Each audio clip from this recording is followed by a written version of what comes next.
Matapos magsimula ang konseho ng Pentagram, binuod ni Nathaniel ang sitwasyon tungkol kay Roxy, na karaniwang sinasabi na tapos na ang usapin. Sumingit si Claudia na may matalas na tono, na itinuturo na ibinunyag ng sumalakay ang mga ilegal na eksperimento ni Roxy. Gusto niyang malaman kung gaano kalala ang lahat. Si Engulf, na parang nakakagat ng limon, ay umungol, gustong malaman kung ano ang ginagawa ni Roxy para hiyain ang karangalan ng mga mapagmataas na Pentagram Saints. Umupo si Nathaniel, kalmado gaya ng dati, at nilinaw na ang mga eksperimento ay gawa lamang ni Roxy, na isinagawa niya ng mag-isa, at walang isa man sa mga ibang saint ang may alam tungkol dito.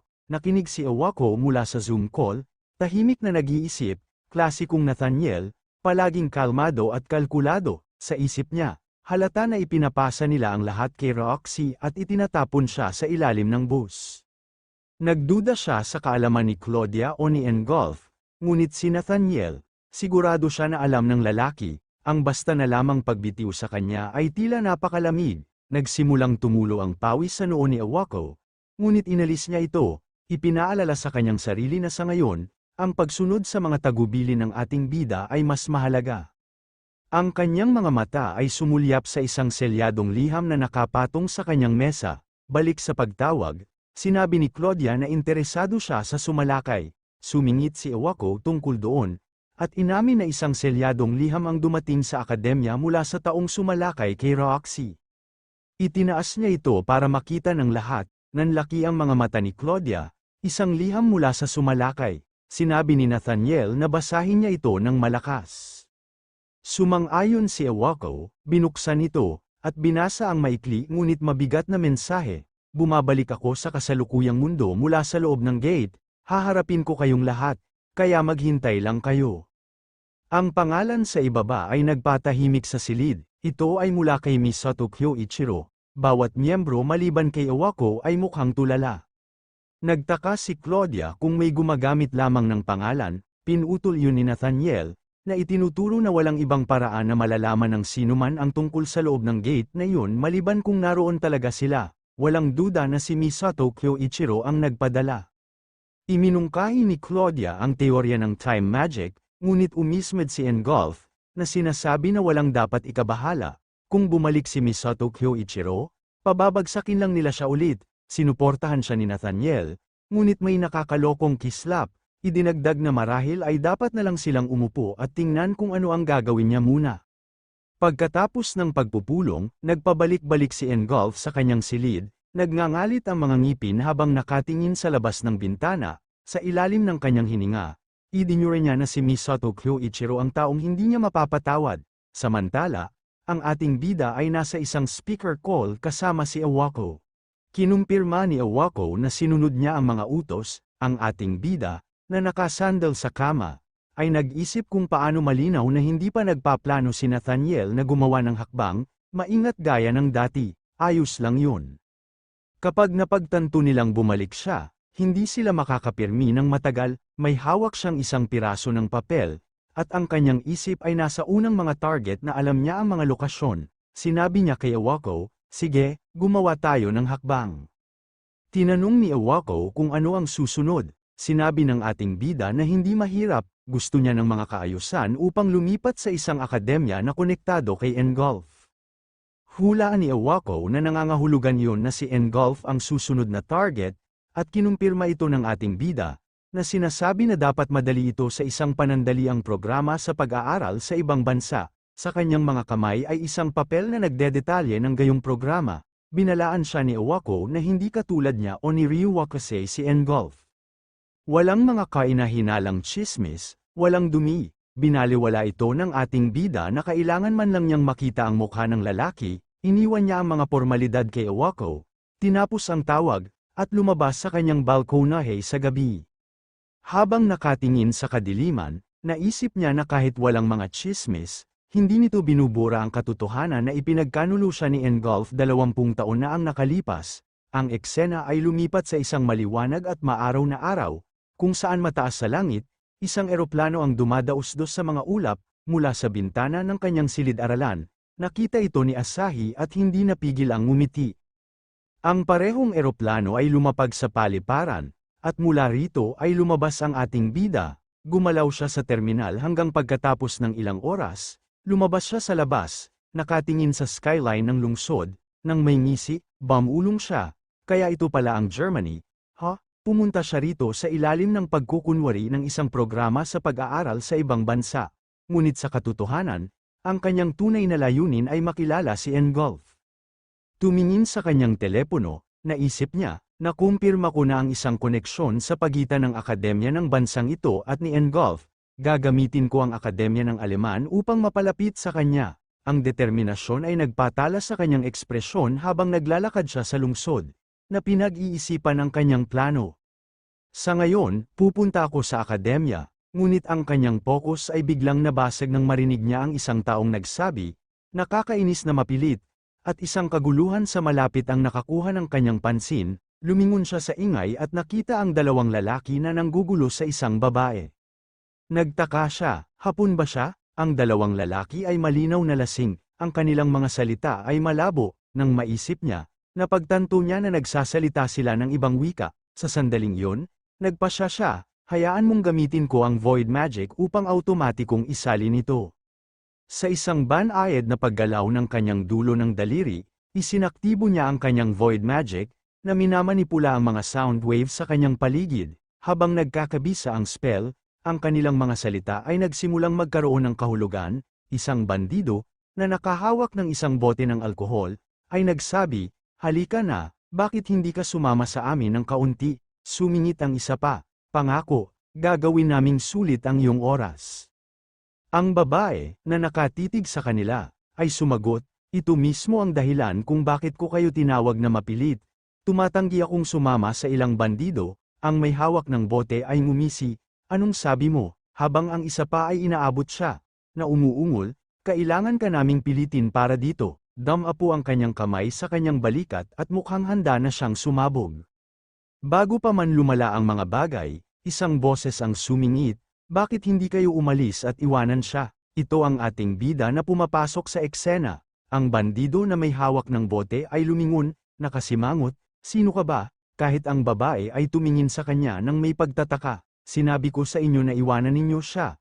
Kayong mga basura, sabi niya nang walang emosyon, na nagpakilig sa galit ng dalawang bandido.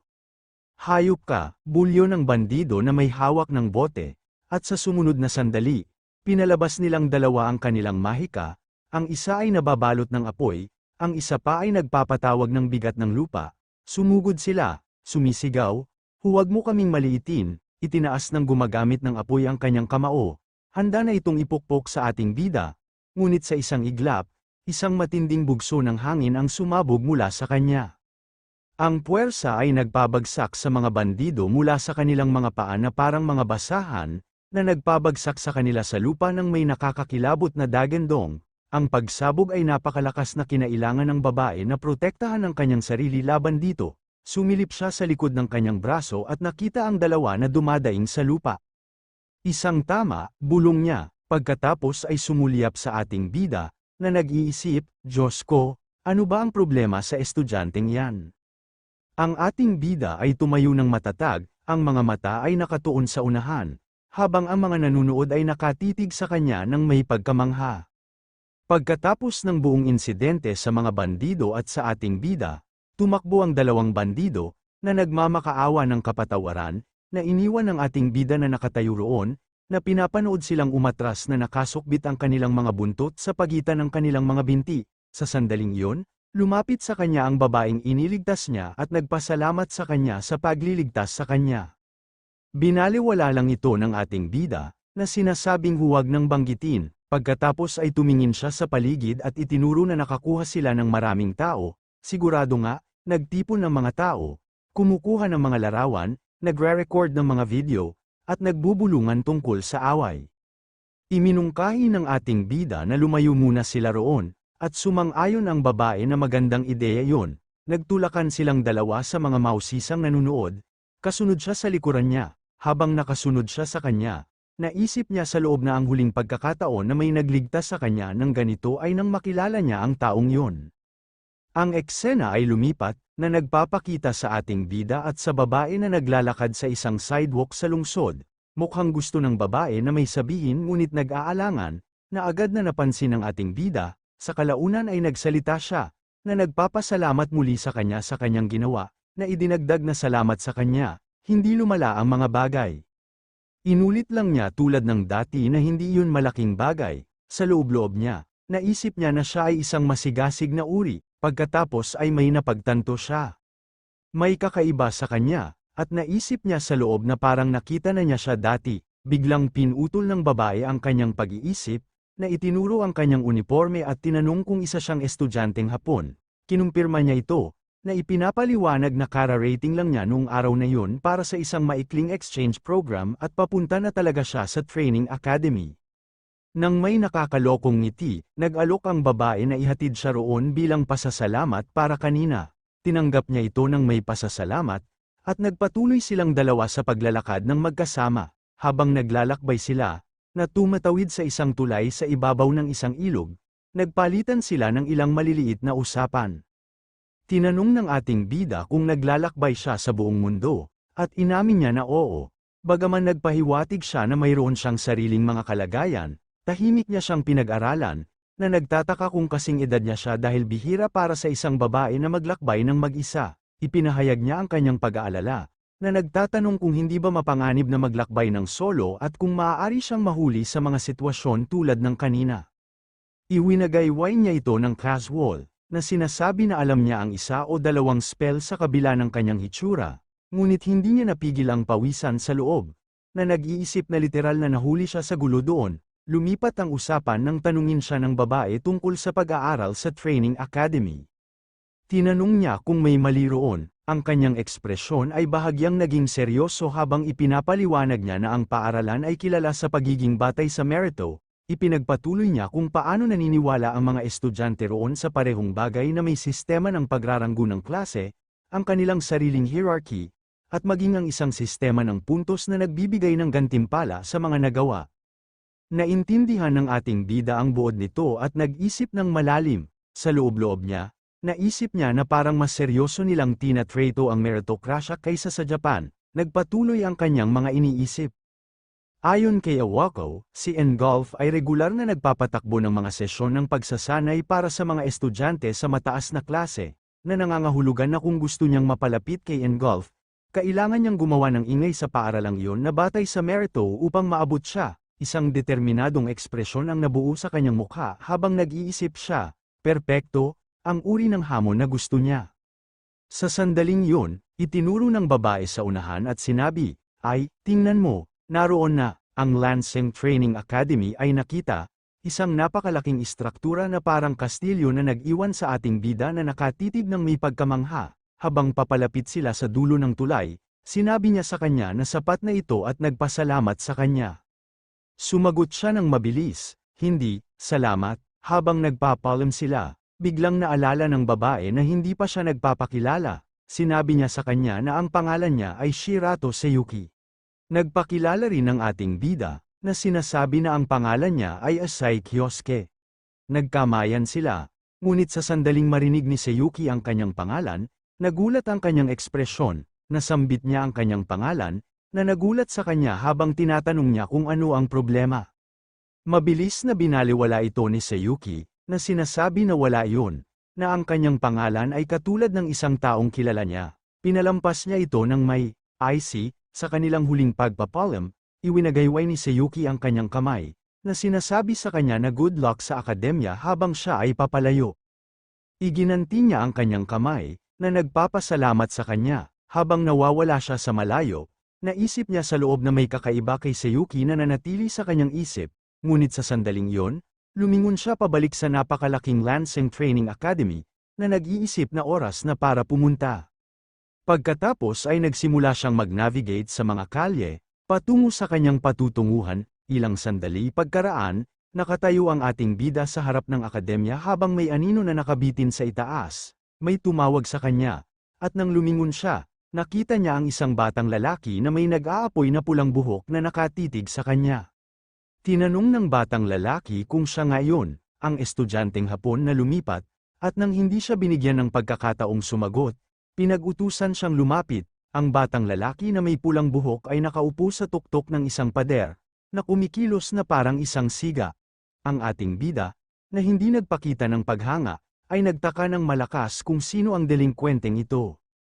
Ang salita pa lamang ay nagpagalit sa batang lalaki, na lumundag pababa mula sa pader na may galit sa kanyang ekspresyon, na iginigiit na hindi siya dapat tawaging delinkwente. Lumapag siya ng malakas sa lupa, na nakangisi ng may kayabangan, na nagdedeklara na hindi araw-araw na may dumadating na estudyanteng Hapon na lumipat at nagdududa na may espesyal sa ating bida. Sa isang iglap, nilapitan niya ang ating bida, na nakatayo mismo sa harapan niya.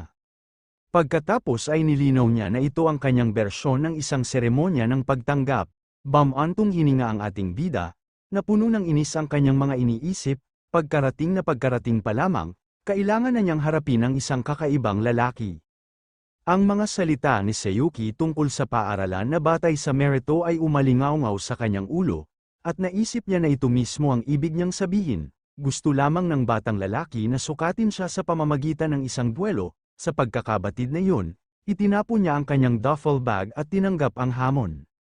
Mukhang natuwa ang batang lalaki na may pulang buhok, na nagpakita ng isang posture habang naghahanda siyang lumaban. Hindi siya nag-aksaya ng oras sa paglikha ng maraming bato sa pamamagitan ng mahika ng lupa, na ipinapadala ang mga ito patungo sa ating bida nang may walang habas na agresyon, ngunit bahagya na lamang na kumilos ang ating bida. Sa isang pitik ng kanyang kamay, ang mga bato ay walang kahirap-hirap na pinawalang saysay, na itinapon na parang mga tira-tira. Ang kawalan ng paniniwala ng batang lalaki na may pulang buhok ay lumitaw sa kanyang mukha nang makita niyang ang kanyang pag-atake ay basta na lamang nawasak. Bilang tugon, nagpatawag ang ating bida ng isang napakalaking agos ng mahika sa kanyang kamay, na kalmadong sinasabi na habang kahanga-hanga ang dami ng mga bato, ang kapangyarihan sa likod ng mga ito ay masyadong mahina. Pagkatapos ay nagpakita siya ng isang napakalaking bato ng mahika ng lupa, na kumikinang ng may mapanganib na enerhiya. Ang kanyang mga mata ay nagliyab ng may intensidad habang naghahanda siyang ipakita ang tunay na kapangyarihan. Nang hindi tinatapos ang kanyang iniisip, inihagis niya ang bato pasulong ng may nakakatakot na bilis. Ang projectile ay lumipad sa batang lalaki na may pulang buhok, na hindi siya tinamaan, at bumagsak sa isang kalapit na pader. Ang epekto ay some-iron ng isang malaking butas, na may usok at alikabok na lumalabas mula sa pagkawasak. Tinapos ng ating bida ang kanyang pahayag, na nagpapahiwatig na kung may manggahas na gumamit ng mahika ng lupa, dapat man lang ay mayroon itong antas ng kapangyarihan na iyon. Nanginginig ang batang lalaki na may pulang buhok, na kinakabahan habang napagtanto niya na humaharap siya sa isang bagay na napakalaki, sa kanyang ulo. Maaari lamang niyang itanong kung sino talaga ang nakakatakot na taong ito habang ang ating bida ay nakatayo ng nakarelax na parang walang nagastos sa kanya ang gawaing iyon. Ang eksena ay lumipat palayo. Naglalakad si Seiyuki sa gitna ng isang kalye na may hawak na telepono sa kanyang tainga. Ang kanyang boses ay matatag habang kinukumpirma niya kay Lady Claudia na nakipag-ugnayan siya sa ating bida. Ibinunyag na siya ay nagpapatakbo sa ilalim ng mga utos ni Saint Claudia. Nang may kalmadong katiyakan, idinagdag niya na mananatili siya sa Germany at patuloy na pagmamasdan ang target.